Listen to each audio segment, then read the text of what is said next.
Welcome to Below the 49th, my perspective on my neighbor to the south, below the 49th. I'm Michael A. Charbon. Dateline, Wednesday, September the 30th. Today's title, Town Hall Octagon Decision. What the world witnessed in the first presidential debate was two antagonistic 70-year-olds interrupting and insulting each other, both embarrassing themselves and America in a platform disguised as a debate as the world watched American democracy live and unfiltered. Many were shocked to think that these are the two who are vying to lead the strongest, the richest, and at least to this point, one of the most admired countries in the world. What we really witnessed was a 96-minute pay-per-view street fight that displayed embarrassingly politically polarized rhetoric by two politicians who embarrassed themselves and a country. Is that what a two-party political system representing over 328 million people has really come to? Shameful.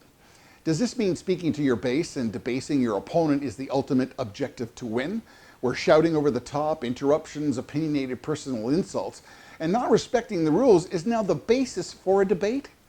CNN's Dana Bash called it what it was in today's unvarnished real terms, a shit show. And I agree with that. This was American political theater on heroin. Regardless of your political beliefs, was this conduct anything close to being able to change the polarized American audience? Did either of the participants really attract support from the undecided voters? Did undecided America gain any clarity as to who they choose to lead? Not even close. As a matter of fact, most left more confused and more disillusioned than when they tuned in. If a voter was looking for a debate with substance, they were disappointed. What they got from both was like eating green peppers on an empty stomach, something that repeats on you, leaves a bad taste in your mouth, and reinforces the fact that, well, you quickly need to take a drink to wash the taste away. Below the 49th, America created the Octagon and the warrior attitude. They play a very physical and some would say violent game of football from grammar school forward. It supports a vibrant military, a culture that celebrates determination. It's a country that promotes competitiveness, celebrates its winners, where winning, for most anyways, it's still a good thing, where dominance, success, and superiority fuels and drives many to greatness. So as America digests the sour green peppers of the first debate, it begs the question, who really was the winner? Well, if you tune into the TV post-debate panel discussions, the prospective tribal media outlets, which really is Fox against the world, they fell into each of their polarized sides, declaring victory in either of their candidate. The only common thread of all TV channels was the overall opinion of the debacle displayed at both candidates. The Democrats stated Biden won because he survived the 96 minutes, he stood up to Trump, and shot back.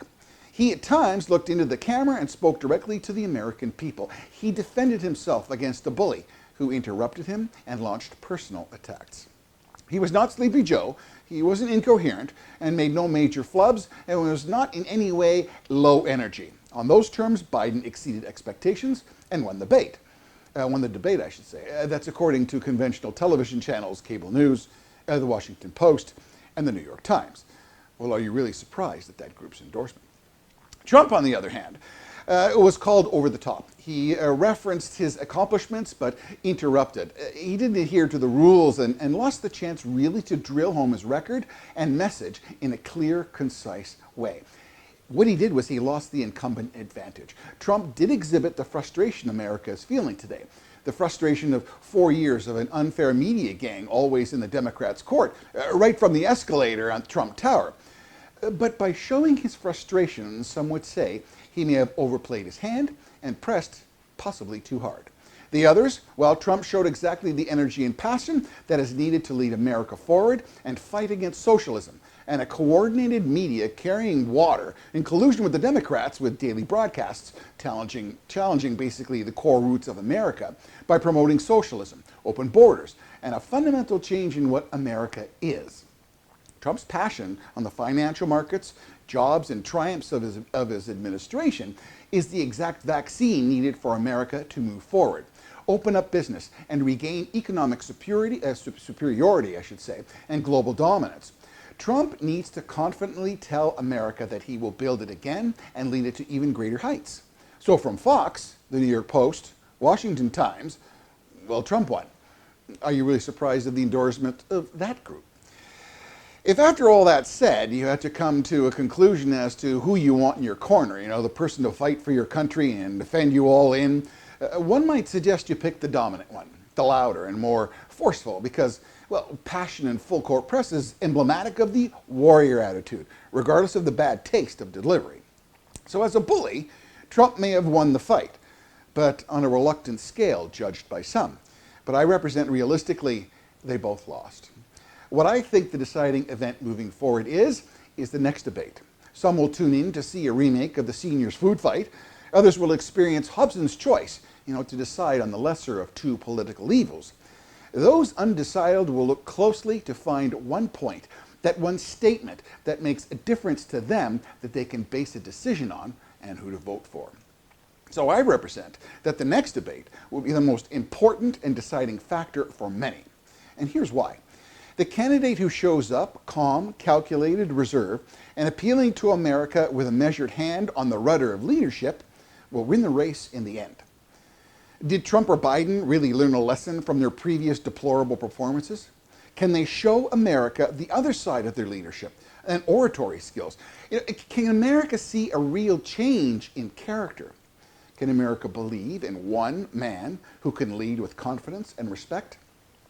You got to follow the rules. You got to eclipse the bad taste left in America's mouths, where regardless what the other candidate says, let him finish. Then skillfully present a rebuttal and make your point without stooping to crass rhetoric. Sometimes when fishing, a nibble followed by an angler's jarring rip scares the fish away altogether. Alternatively, a nibble may be just the prelude to swallowing the hook.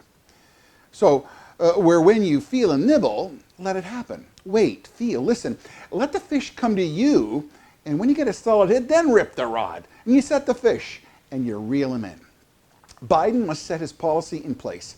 He said he's the Democratic Party now, so he needs to speak clearly, powerfully, as to what his administration and party will do if they win. Elections have consequences. Some on the fence fear socialism and many other aspects of what a new unknown administration would bring, particularly when you consider past statements by Democratic Party members on the Senate, the new Green Deal, immigration, law and order, whatever. Trump needs to speak confidently and with calculated decorum about his accomplishments. He must show a restraint and a level of presidential poise, skill, and maturity. America knows Trump as a fighter, but America needs to be assured he is still a leader, calm, cool, calculated, possessing the presidential confidence of a winner. Trump must show an improvement in his demeanor and appeal to Americans that he will deliver greatness. This next fight is to repair trust. This fight is to regain confidence and to show America these two candidates have learned a lesson.